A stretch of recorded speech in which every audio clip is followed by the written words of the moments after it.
Well, look what's on the coffee table for a second time. This is the Casio DR-210HT adding machine from the early 2000s that our bookkeeper used. I made a video about this 4 months ago, repairing the printer on it. You may remember that the gear partially slipped off the motor shaft and the motor wasn't connected to the rest of the mechanism anymore. And I fixed that with some glue. And it's actually held up since then.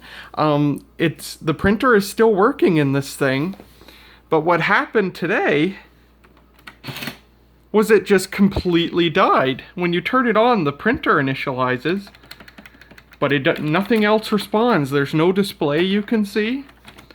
This thing just completely up and died. She said that she accidentally spilled some coffee in it at some point, so that might have something to do with it.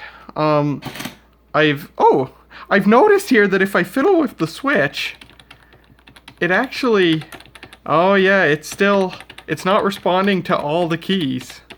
So we're gonna take it apart again in this video, and we're gonna see if I can fix this thing for a second time. Or has this thing finally had it after almost 20 years of daily service? My guess is that this liquid that was spilled on it is probably shorting out some of the pins of the microprocessor. And that's what's causing this to happen. It's able to do some things properly, and other things it just can't do properly. So I bet there's a partial short across some of the pins of the microcontroller or some other circuitry that's causing this.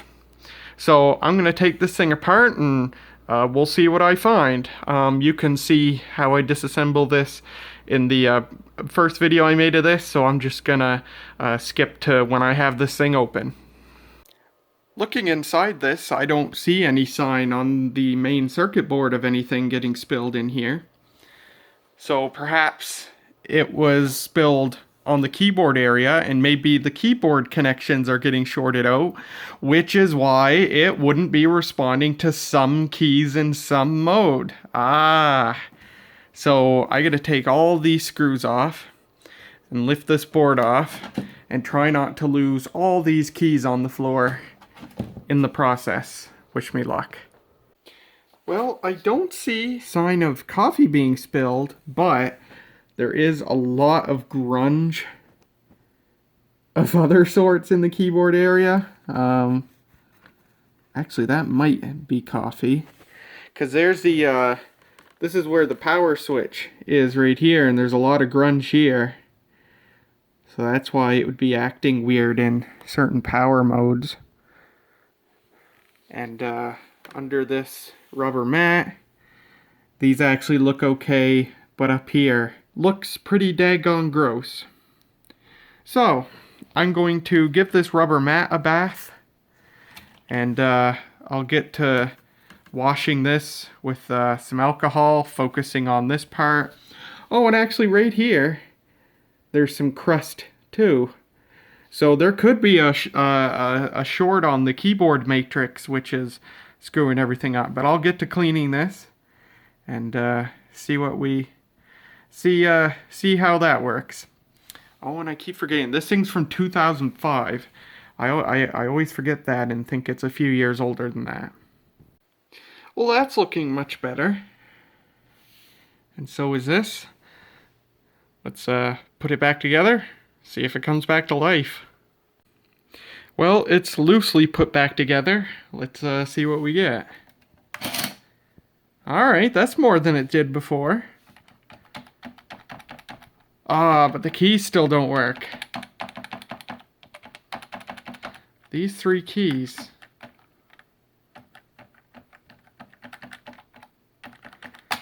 Just these keys. Huh.